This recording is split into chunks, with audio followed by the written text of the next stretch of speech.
I'm Imani Johnson, 47 years old, and 3 months ago, the white store manager followed my every move. While I was just shopping for my daughter's birthday party supplies, he followed me through every aisle like I was plotting a heist instead of planning a celebration. But what happened next taught me something even more important about the power of economic leverage and how quickly respect can be purchased. If you've ever walked into a space and immediately felt like you didn't belong, like every move you made was being scrutinized and judged, please let me know where you're watching from and subscribe to join others who understand this experience. You know, I never thought I'd be the type of person to buy an entire store chain out of spite, but here we are. Let me take you back to how this all started, because it's not just about one bad day or one ignorant manager. It's about a pattern that's been building for years, and how sometimes the universe gives you exactly the right tools at exactly the right moment to do something about it. 5 years ago, I moved to Millbrook Heights, this predominantly white suburb about 40 minutes outside of Atlanta. I'd just sold my marketing consulting firm for more money than I'd ever dreamed of having, and I wanted to give my daughter Kennedy a chance to grow up somewhere with great schools and safe neighborhoods.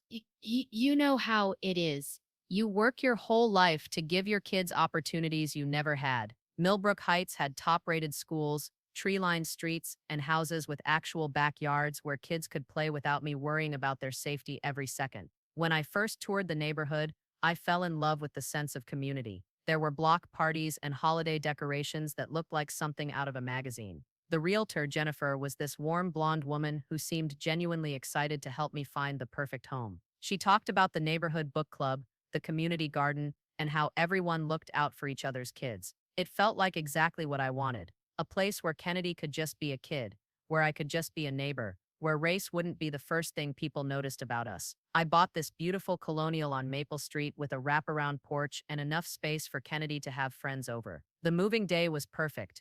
Neighbors actually came by with casseroles and welcome gifts. Mrs. Henderson from next door brought homemade cookies and helped me figure out which day was trash pickup. The Martins across the street offered to let Kennedy play with their daughter Sarah until school started. For the first time in my adult life, I felt like I could exhale. Those first few years were everything I'd hoped for. I joined the PTA and ended up heading the fundraising committee because of my marketing background. We raised more money for new playground equipment than the school had seen in a decade.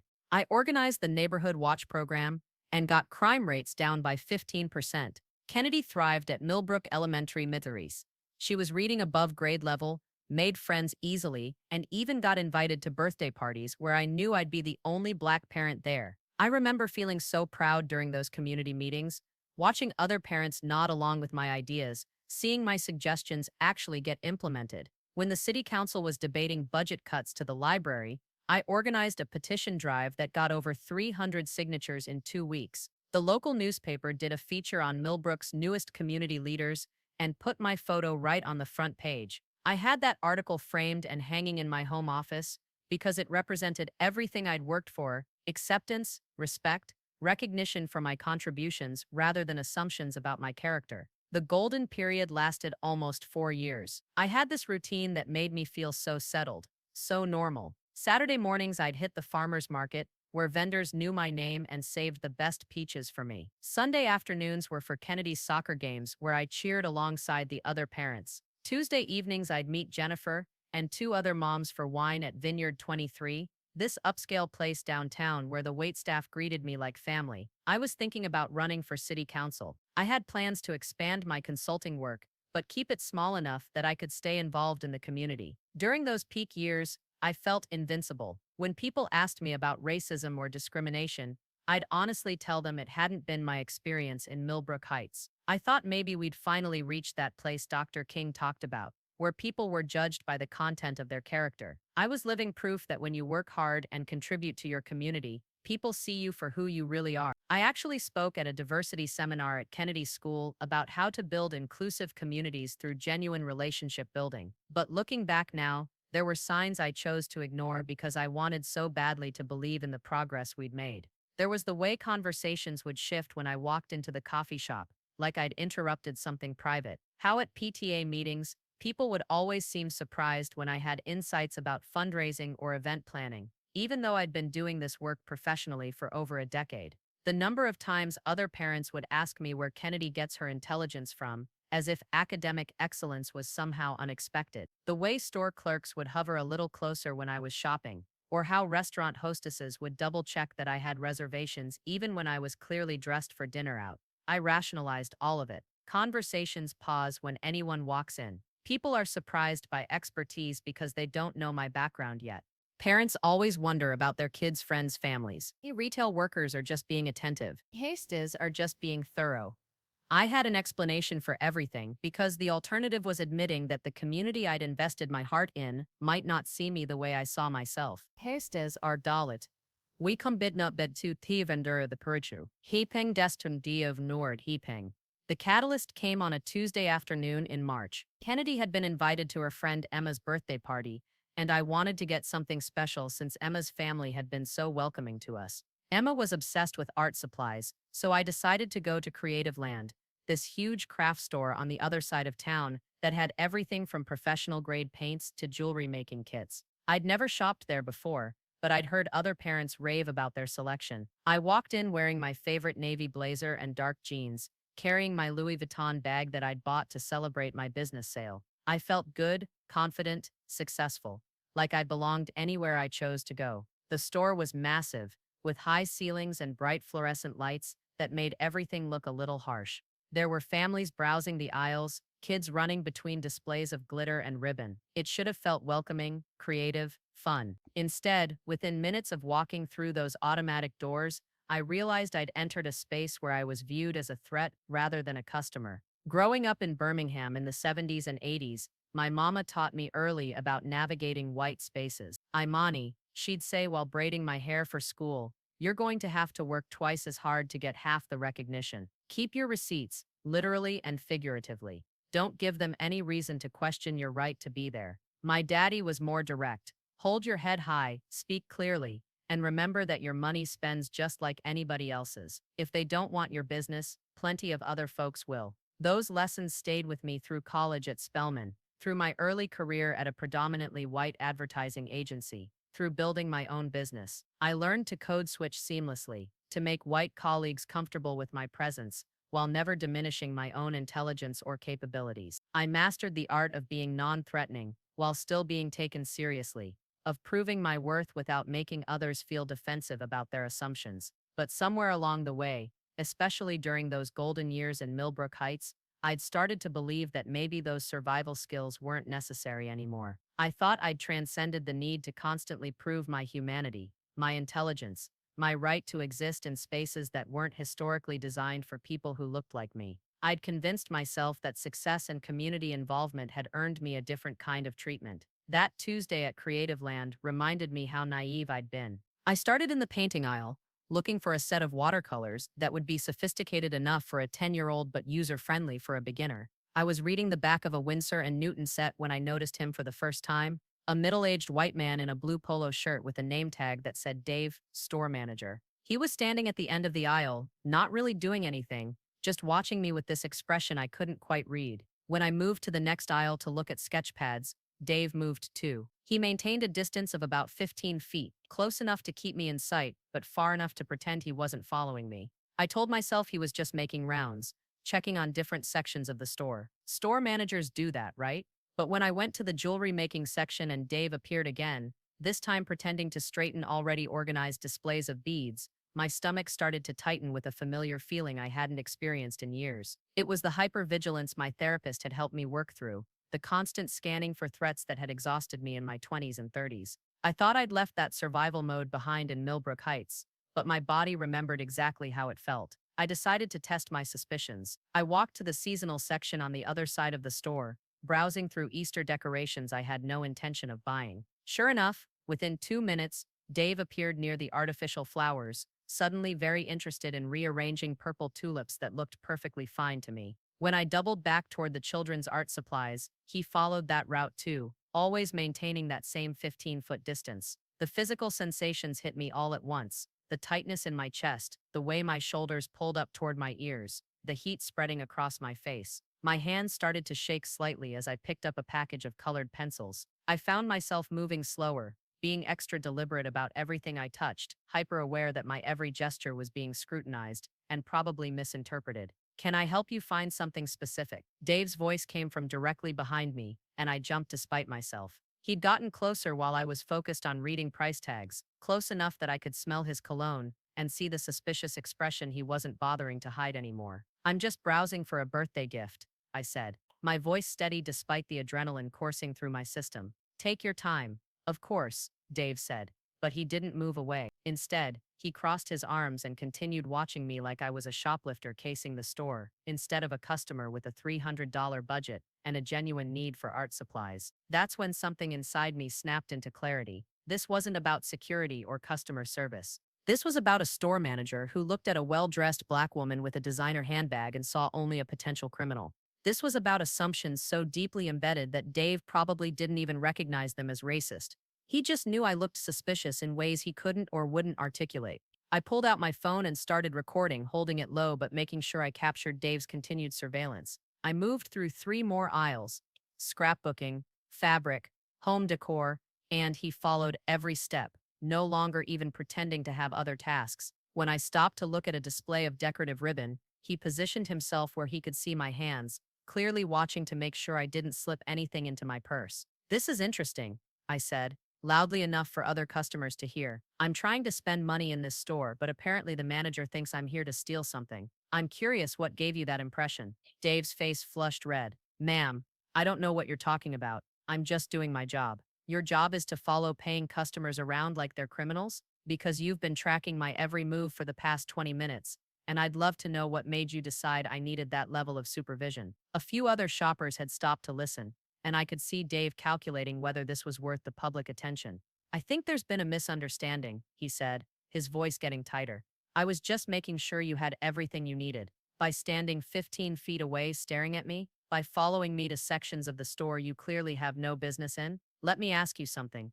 Dave Nuff, do you follow all your customers this closely? Or is there something special about me? I could see him trying to find an explanation that didn't sound racist, and failing. Look, we've had some issues with theft lately, and I'm just being extra careful. Issues with theft from customers who look like me? Because I've been watching, and you haven't followed any of the white families in here. You haven't stationed yourself near any of the white women shopping alone, just me. Just the black woman trying to buy birthday supplies for her daughter. The silence stretched between us while other customers openly stared. I could see some of them nodding, recognizing what they were witnessing. Others looked uncomfortable, like they wanted to disappear rather than confront the reality of what was happening. Ma'am, I think you're making this into something it's not, Dave said finally. What I'm making this into, I said, my voice carrying the authority I'd learned in boardrooms and community meetings, is a teaching moment. Because whether you want to admit it or not, you profiled me the second I walked in here. You decided a black woman in your store must be up to something, and you've spent the last 20 minutes proving my point. I picked up the art supplies I'd been considering: watercolors, sketch pad, colored pencils, a few brushes. The teenage cashier looked mortified as she rang up my purchase, clearly aware of the tension crackling through the air. That'll be $127. $43, she said quietly.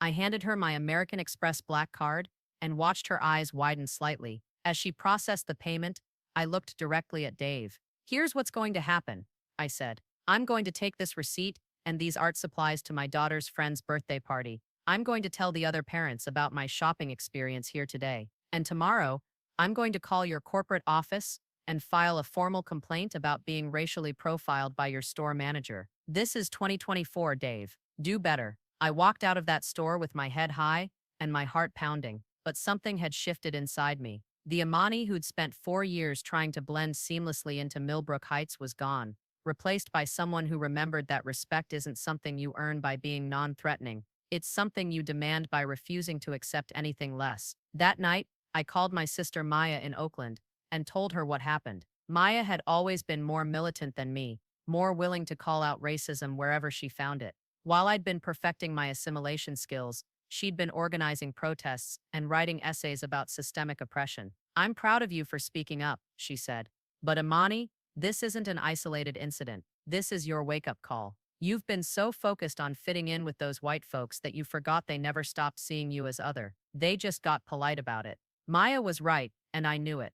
but admitting it meant acknowledging that the community I'd invested so much of myself in might not be the progressive, inclusive place I'd convinced myself it was. It meant examining all those small incidents I'd rationalized away and asking myself what I'd been unwilling to see. Over the next few days, I started paying attention differently. I noticed how conversations shifted when I approached groups of parents at Kennedy's soccer practice. I observed the way store clerks in Millbrook Heights followed me with their eyes in ways they didn't track white customers. I recognized the surprise in people's voices when I demonstrated knowledge about topics they apparently hadn't expected me to understand. The pattern recognition was devastating because it forced me to confront how much emotional energy I'd been spending on making other people comfortable with my presence instead of demanding they respect my humanity from the start. 2 weeks after the Creative Land incident, I was at Kennedy's school for a PTA meeting about the upcoming spring carnival. I'd been running these meetings for 3 years, and this year's carnival was going to be our biggest fundraiser yet. They had secured donations from local businesses,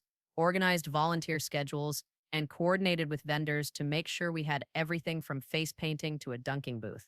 The meeting was going smoothly until we got to the discussion about security for the event. Linda Morrison, the PTA president, suggested we hire off-duty police officers to patrol the carnival grounds. You know, with all the outsiders who might come, Linda said, glancing around the room meaningfully. We want to make sure our families feel safe.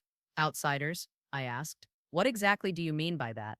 Linda looked uncomfortable. Well, you know, people from other neighborhoods who might not share our community values. We've heard about problems at other school carnivals. I felt that familiar tightness in my chest, but this time I didn't push it down. Linda, can you be more specific about what kind of problems and what kind of people you're worried about? The room got quiet in a way that felt charged, like everyone was holding their breath. Jenny Watson, who'd been friendly with me since I moved to the neighborhood, jumped in. Imani, I think Linda just means we want to be prepared. Better safe than sorry, right? Safe from what, Jenny? Because I've been to a lot of school events in this district over the past 4 years, and I've never seen any security issues. So I'm curious what's changed that suddenly we need police presence at a children's carnival. I could see parents looking at each other, having one of those silent conversations white people have when they think they're being called out on something racial but don't want to admit it. Finally, Brad Peterson, whose daughter was in Kennedy's class, spoke up. Look, Imani, nobody's trying to make this about race. We just want to protect our kids and our community. From who, Brad? Because when you say outsiders and people who don't share our community values, what exactly does that look like? Paint me a picture. The silence stretched on until Linda cleared her throat. I think we should table this discussion and move on to the next agenda item. No, I said, standing up. I think we should finish this conversation because I've been contributing to this community for 4 years. I've raised money for your playground equipment and your library and your safety programs. My daughter goes to school with your kids and plays on their sports teams and gets invited to their birthday parties. But apparently when you picture threats to your community, you're not picturing people who look like me and Kennedy. That's not what anyone said, Jenny protested. It's exactly what you said. You're worried about outsiders who don't share your values. You want police presence to protect your families from unspecified problems caused by unspecified people. And when I ask for specifics, suddenly everyone wants to change the subject. Hey, so let me ask you directly. Do Kennedy and I count as the kind of community members you want to protect, or the kind of outsiders you want protection from? The question hung in the air like a challenge nobody wanted to accept. Finally, Linda said, Imani, I think you're reading too much into this. Am I? Because here's what I'm reading. When you feel safe and comfortable, I'm a valued community member. When you feel threatened by unnamed, unspecified dangers, I'm potentially one of the threats. You can't have it both ways. I packed up my notes and headed for the door. Send me an email about whatever you decide regarding security. But understand that if you hire police to patrol a children's carnival because you're afraid of outsiders, you're sending a very clear message about who you think belongs in this community and who doesn't. Walking out of that meeting felt like shedding a skin I'd been wearing for years. I'd spent so much energy trying to prove I belonged that I'd never demanded others examine why they thought I didn't. That night, Kennedy asked me why I seemed upset. She was at that age where she picked up on emotional undercurrents, even when I thought I was hiding them well. Mama, did something happen at the school meeting? I sat down on her bed and tried to figure out how to explain this without either scaring her or burdening her with adult problems. Sometimes, honey, people have ideas about who belongs in certain places and who doesn't. And sometimes those ideas aren't fair or accurate. Does this have to do with us being black? The directness of her question caught me off guard. What makes you ask that? Emma's mom asked me once where I was really from because I'm so smart in math. And when I told her I was from here, she said that wasn't what she meant. I didn't understand then, but I think I do now. My heart broke a little bit. Despite all my efforts to create a bubble where Kennedy could just be a kid, the world had still found ways to remind her that her intelligence was somehow surprising, that her belonging was somehow conditional. Yes, baby, sometimes it does have to do with us being black. And I'm sorry you have to think about that. But why do we have to prove we belong? Why can't they just know we belong because we're here and we're nice people? Out of the mouths of babes. You're absolutely right. We shouldn't have to prove anything. And I'm going to work on making sure we don't have to. That conversation with Kennedy crystallized something for me. I'd been so focused on earning acceptance that I'd never questioned why acceptance was something I needed to earn in the first place. I'd been playing by rules that were designed to keep me constantly proving my worth instead of demanding that my worth be recognized as inherent. The next morning, I started documenting everything. Every microaggression, every instance of being questioned or followed or surprised by my competence. I created a file on my computer called Pattern Recognition and began recording dates, times, locations, and the names of everyone involved. What I found was a systematic pattern of behavior that I'd been individualizing and minimizing for years. The coffee shop conversations that stopped when I approached weren't coincidences. They were happening because my presence made people uncomfortable in ways they didn't want to examine. The surprise at my expertise wasn't about unfamiliarity with my background. It was about assumptions that someone who looked like me couldn't possibly be that knowledgeable. The extra security attention wasn't about my behavior. It was about my skin color triggering bias that people didn't even recognize they had. Armed with this documentation, I decided to test the waters with some of the relationships I'd thought were genuine. I started having direct conversations with people I'd considered friends, asking them about their thoughts on race and discrimination. The results were illuminating. Jennifer, the realtor who'd helped me buy my house, told me she'd never really thought about race because she didn't see color. When I asked her what she thought about the school security discussion, she said she understood why people might be concerned given everything happening in the world today. When I pressed her on what specifically was happening that made her worried about elementary school carnivals, she couldn't give me an answer. Mrs. Henderson, my next-door neighbor, admitted that she'd been surprised by how articulate and well-educated I was when we first met. When I asked her what she'd expected, she got flustered and said she hadn't meant anything by it.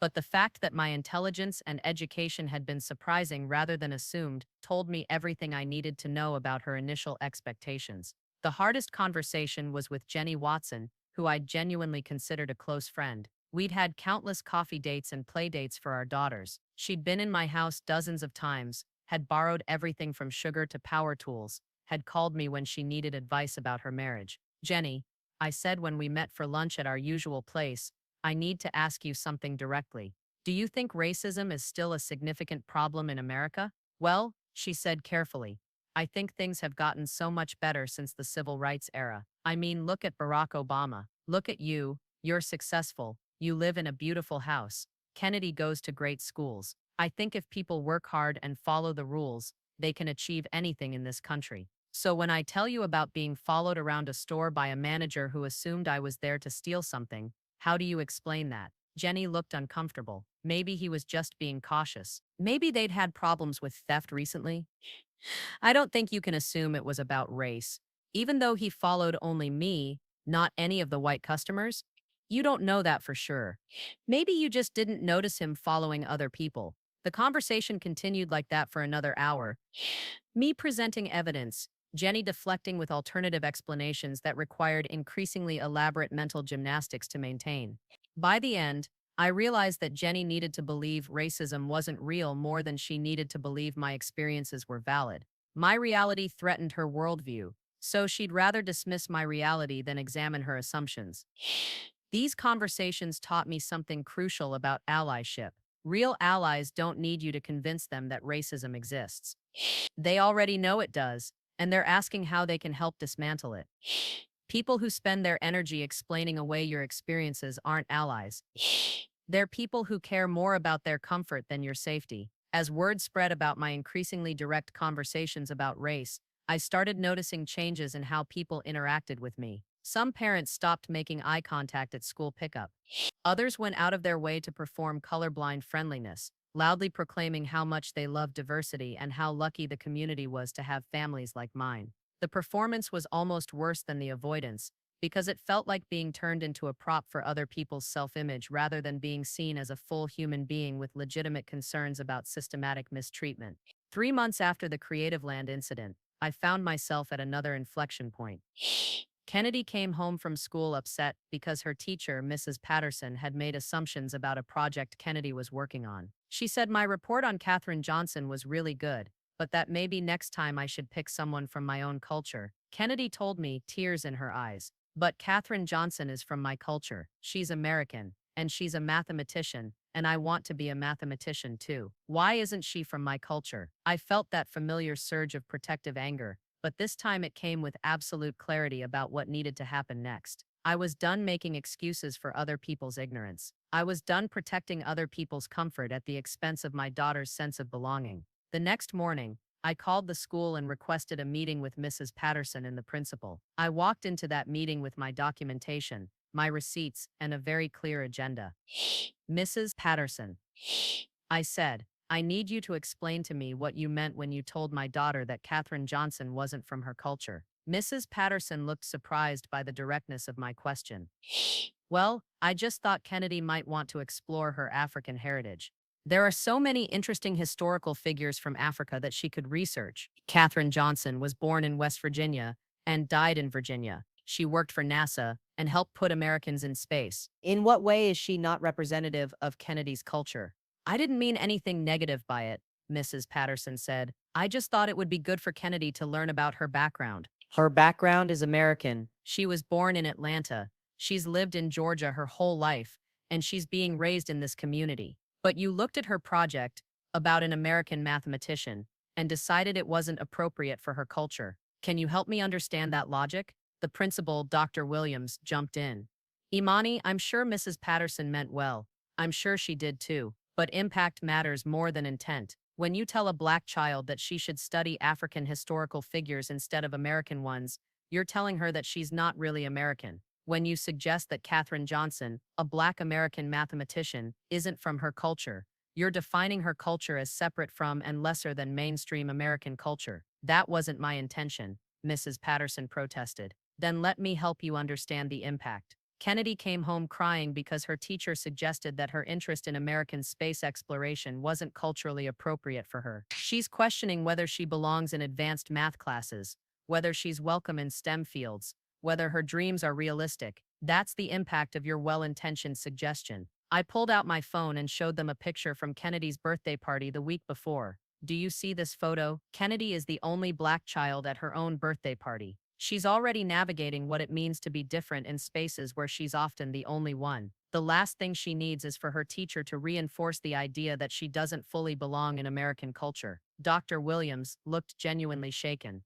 What can we do to fix this? You can start by acknowledging that this was a mistake and committing to do better. You can provide cultural competency training for your staff, and you can make sure Kennedy knows that her interests and her dreams are valid and supported, regardless of what she looks like. Mrs. Patterson apologized, and to her credit, she seemed to genuinely understand why her comment had been harmful. But the fact that I'd had to explain why suggesting an American child wasn't connected to American culture was problematic showed me how much work still needed to be done. That meeting was a turning point because it showed me I could demand better treatment and actually receive it. When I stopped trying to make other people comfortable with my presence and started insisting they respect my humanity, things changed. But it also showed me that individual conversations and individual apologies weren't enough. The problems Kennedy and I were experiencing weren't personal failures of understanding mind is. They were systematic issues that required systematic solutions. That night, I made a decision that would change everything. I was going to stop playing defense and start playing offense. Instead of constantly responding to discrimination after it happened, I was going to create systems that prevented it from happening in the first place. I called my financial advisor the next morning and asked him about business acquisition opportunities in the retail sector. If store managers were going to treat black customers like criminals, maybe it was time for a black woman to be signing their paychecks. I'm looking for companies with patterns of discrimination issues, I told him. Places where management training is clearly inadequate and corporate culture needs a complete overhaul. He laughed, thinking I was joking. When he realized I was serious, he got quiet. Imani, acquisitions are complicated, expensive, time-consuming processes. Are you sure you want to take this on just because of one bad shopping experience? It's not about one experience. It's about a pattern of experiences that my daughter is going to inherit if I don't do something to change the systems that create them. I have the resources to buy change instead of just hoping for it. Why wouldn't I use them? That conversation led to 3 months of research, due diligence, and strategic planning. I learned everything I could about Creative Land's corporate structure, their financial situation, their management practices, and their vulnerability to acquisition. What I found was a company that was ripe for takeover. Their profits had been declining for 2 years, they'd had multiple discrimination lawsuits settled out of court, and their corporate leadership was a collection of old white men who seemed more interested in protecting their own positions than actually running a profitable business. I put together an acquisition team that included lawyers, financial analysts, and retail experts. I developed a business plan that focused on comprehensive staff training, community engagement, and creating shopping environments that welcomed customers from all backgrounds. And then I made an offer they couldn't refuse. The day I walked back into the Creative Land where Dave had followed me around like a criminal was one of the most satisfying moments of my life.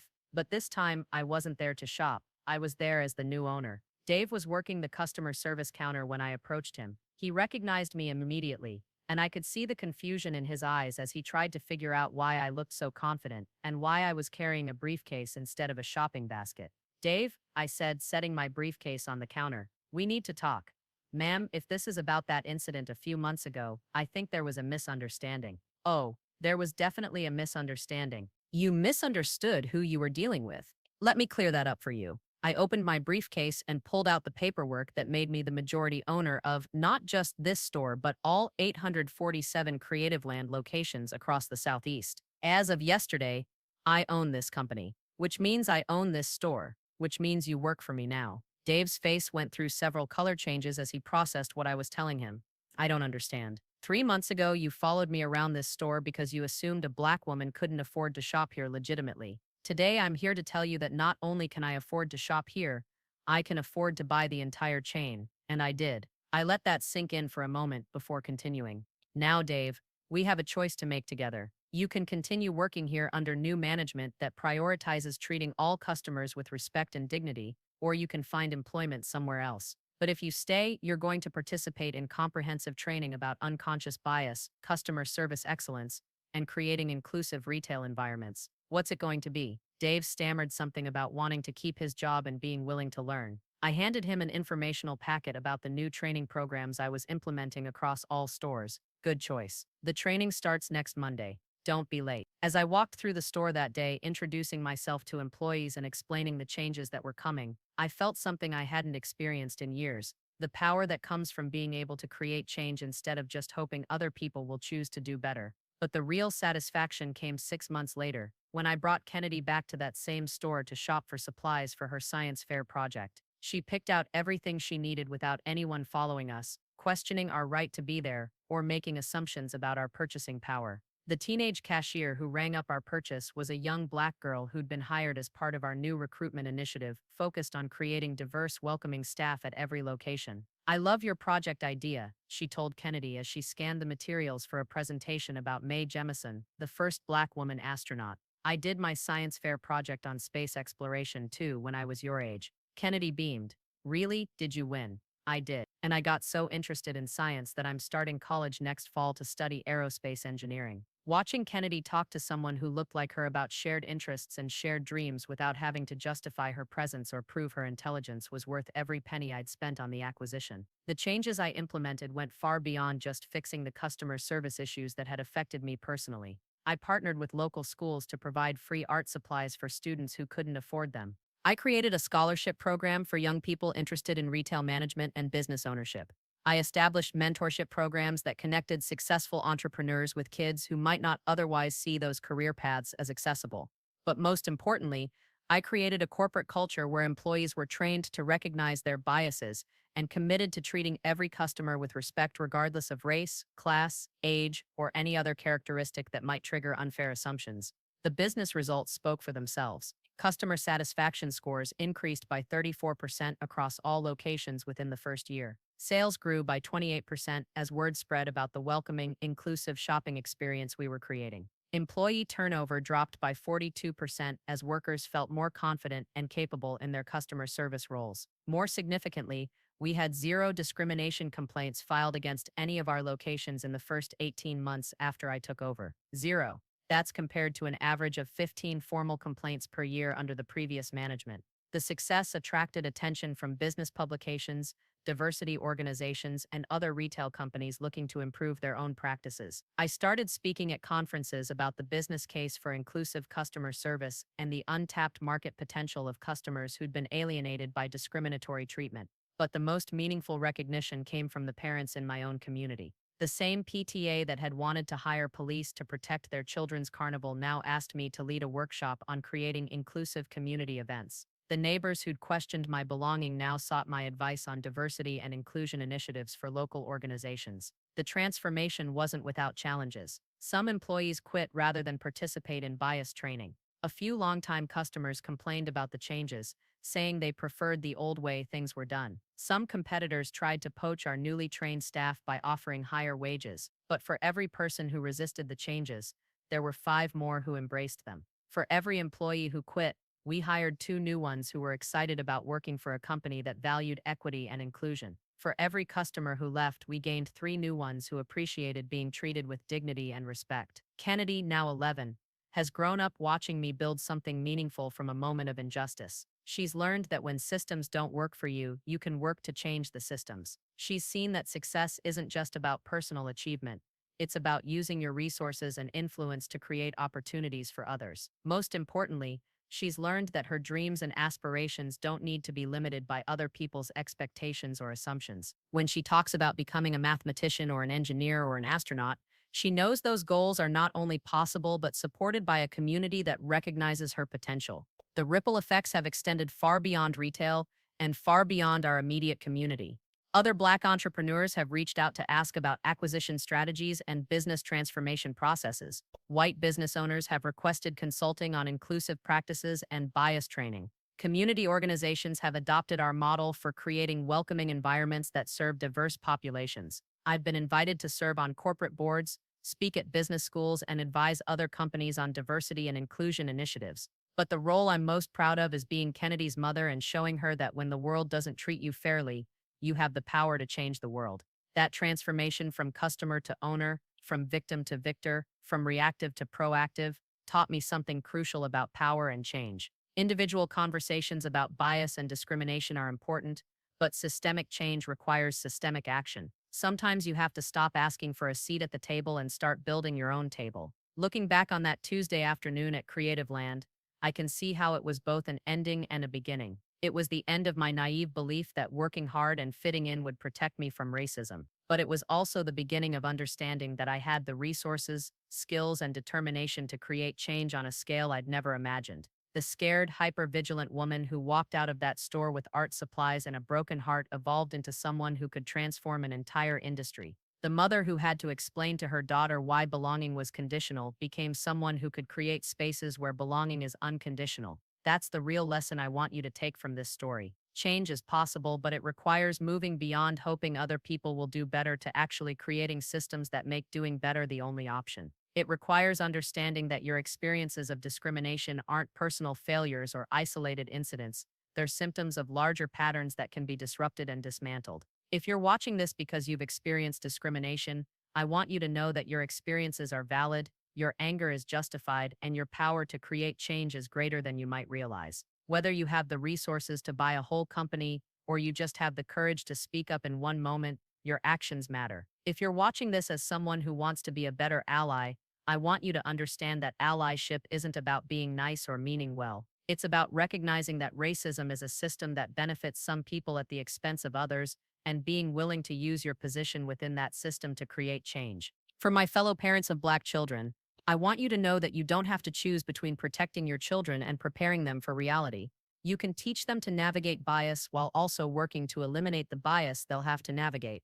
You can show them how to succeed within existing systems while also building better systems for the future. And for everyone watching, I want you to understand that this story isn't exceptional because I had unusual resources. It's exceptional because I chose to use those resources to create change instead of just insulating myself from problems. Every single person watching this has some kind of power, economic, social, political, cultural pitas that can be leveraged for justice. The question isn't whether you have power, the question is how you're going to use it. When Kennedy asks me now about dealing with racism and discrimination, I tell her the same thing I'm telling you: document everything, build your support network, know your worth, use your resources strategically, and never ever accept that discrimination is just the way things are. Because the way things are is not the way things have to be. Change is possible, justice is achievable, and sometimes the person who's going to create that change is you. Thank you for watching, for listening, and for being part of a community that believes in the possibility of building a more just and equitable world. If this story resonated with you, please subscribe, share it with someone who needs to hear it, and let me know in the comments where you're watching from and what changes you're inspired to create in your own community. Remember, you have more power than you know. Use it wisely, use it boldly, use it for justice. And if you ever find yourself being followed around a store like you don't belong there, remember that you always have the option to buy the store and teach them exactly who belongs where. The power to create change is always in your hands. Don't let anyone convince you otherwise.